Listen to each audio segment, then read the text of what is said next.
Hello guys, welcome back to my YouTube channel. If you're new to my channel, hello and welcome to my channel. My name is Summer. So in today's video, I'm going to be talking about the so-called pastor that has been reported that some of the girls that he has had affairs with, when they asked him, what about your wife?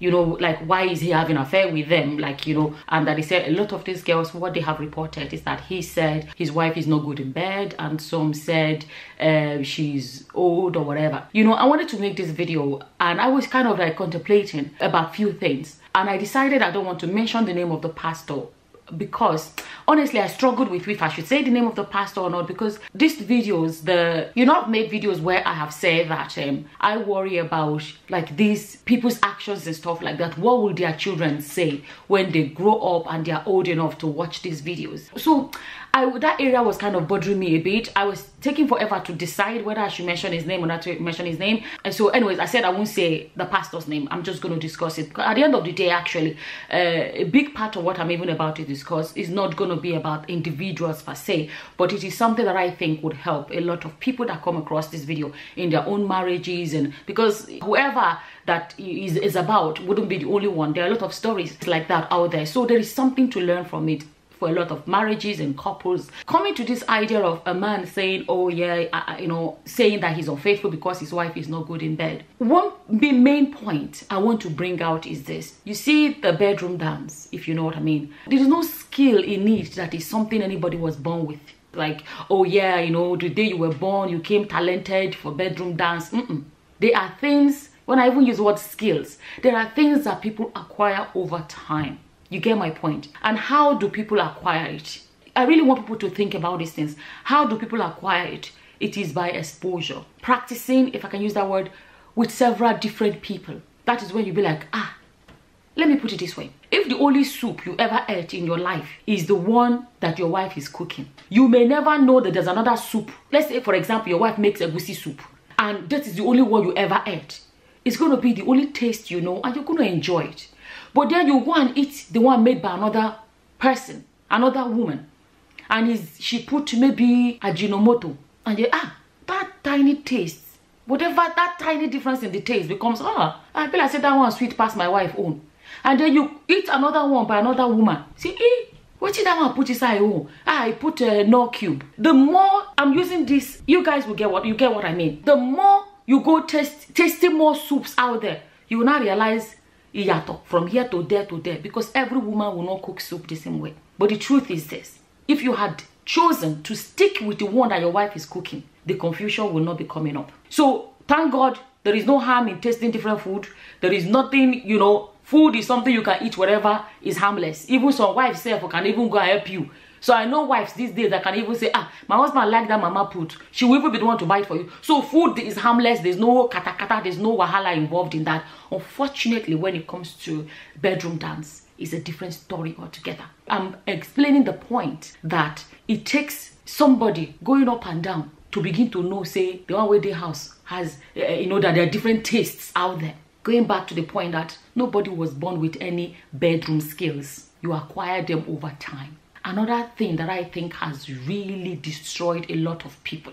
I'm saying it because it's both ways, both men and women. Another thing that has destroyed a lot of people. In my language we say, find what you know the market. How would they translate that one? Please, you guys let me translate that one in the comment section in a way that will make a lot of sense to an English speaking person. This area I'm about to talk about is one area that makes people begin to look for what is just like out there. Things that are no longer realistic. That is, I think, another way I can put it. These are not really actually realistic. This area I'm speaking about is the area of people watching too much adult movies. There are some things I believe that a lot of people have acquired just by watching rishi.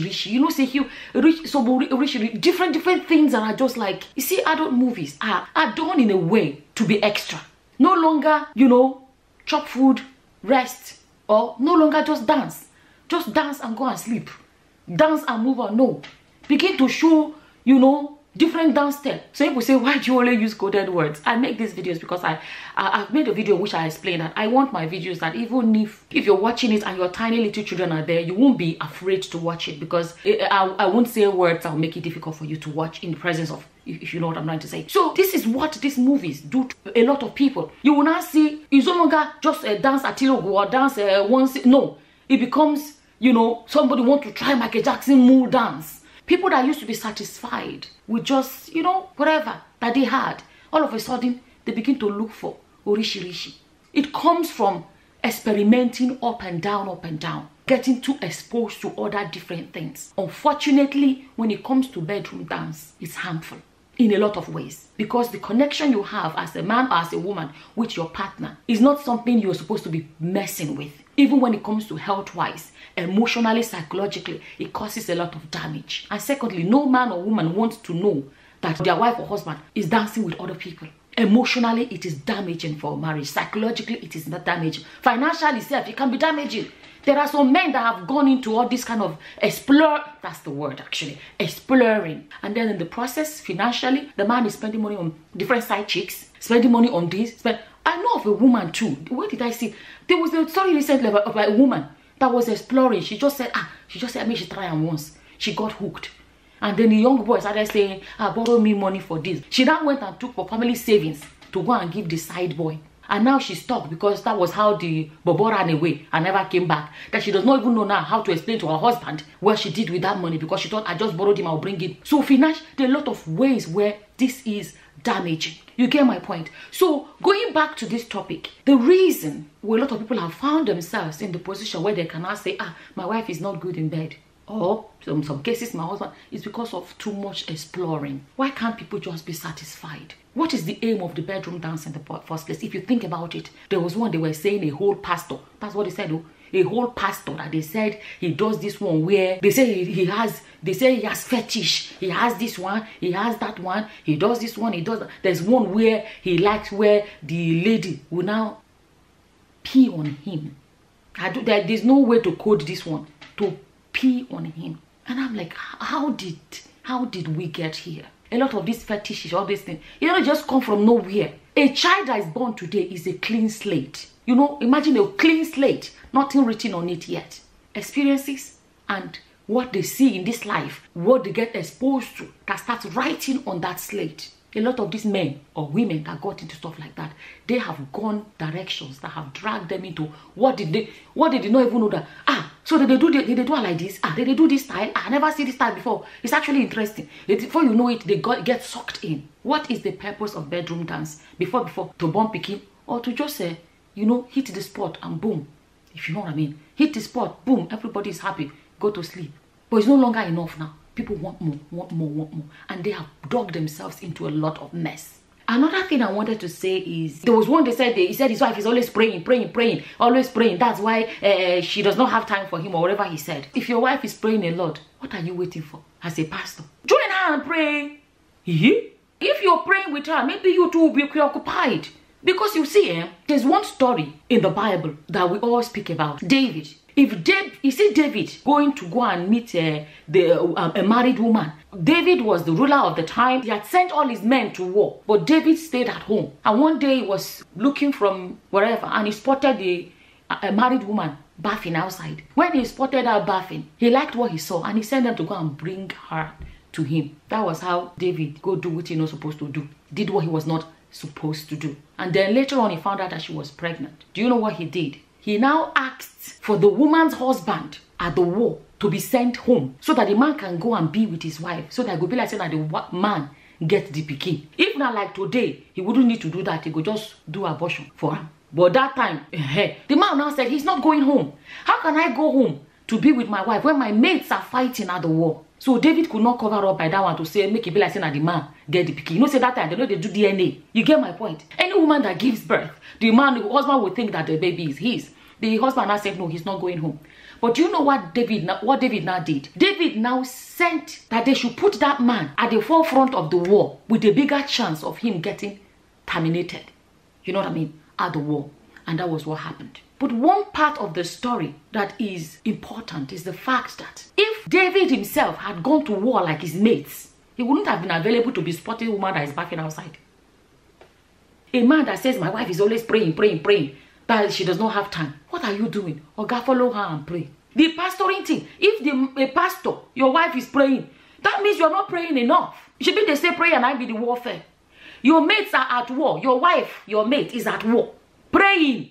If you were busy praying with her, maybe your mind too will be preoccupied. Idleness is a disease. Not everybody is good for them to be idle. Some people are idle, but they find something meaningful to do with their time. But some people are idle, they don't find something meaningful to do with their time. You know, I've made videos where I talk about gardening. Gardening is one of, for me, you know, if I'm free, I've made videos where I say, this YouTube thing is affecting my garden a lot. Because normally, before I started doing YouTube, gardening was what I did the most. That kept me so occupied. Gardening is, for me personally, everybody's style is different. Always find ways to keep yourself occupied. There's a saying, the way they say that, an idle mind, some people say idle hands. Is the devil's workshop. Some people say idle mind is the devil's workshop. When there's too much idleness, find ways to keep yourself busy so that you will not have space that the devil can be coming into your head. Find hobbies that do not have to do with a man or woman. There are a lot of healthy hobbies out there. This bedroom dance is not supposed to be a hobby.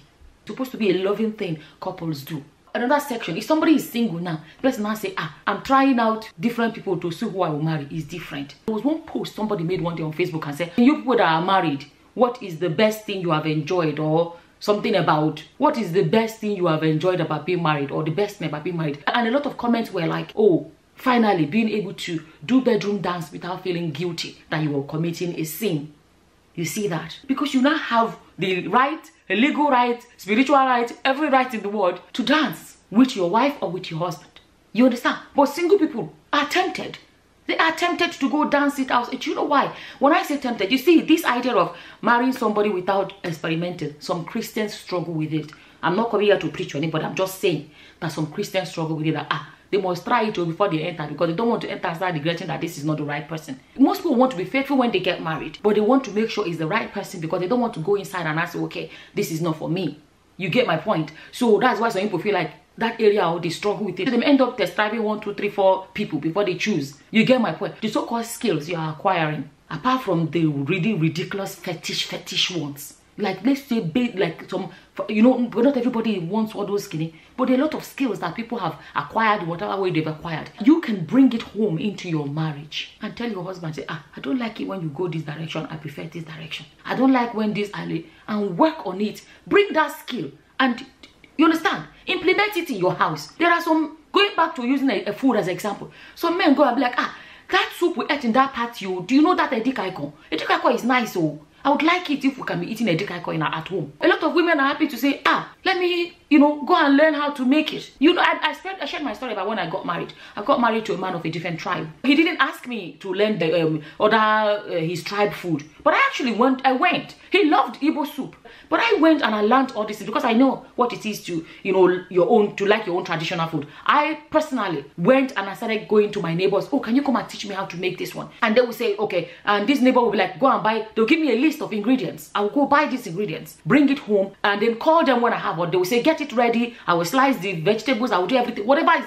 And they will come then and teach me. And then I've acquired that skill because I want to be able to diversify the food in my house. So also men, there's nothing stops a man and say, I like the soup I ate in that kidney. I want to learn it and cook it in my house. I know a lot of Nigerian men that are married to maybe white women or women from other parts of Africa or whatever. And they are the ones that go in this abroad shower.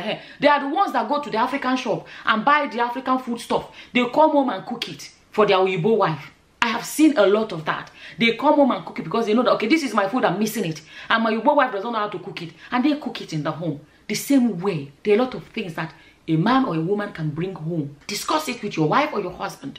That you guys can implement it as long as they are reasonable. I just wanted to, like I said, a lot of stories. There are so many things to learn from it. And I'm hoping people can learn from these stories. Couples, husband and wives, you know, can learn from this story. You can remove the individuals from a story and ask yourself, what benefits me from this story?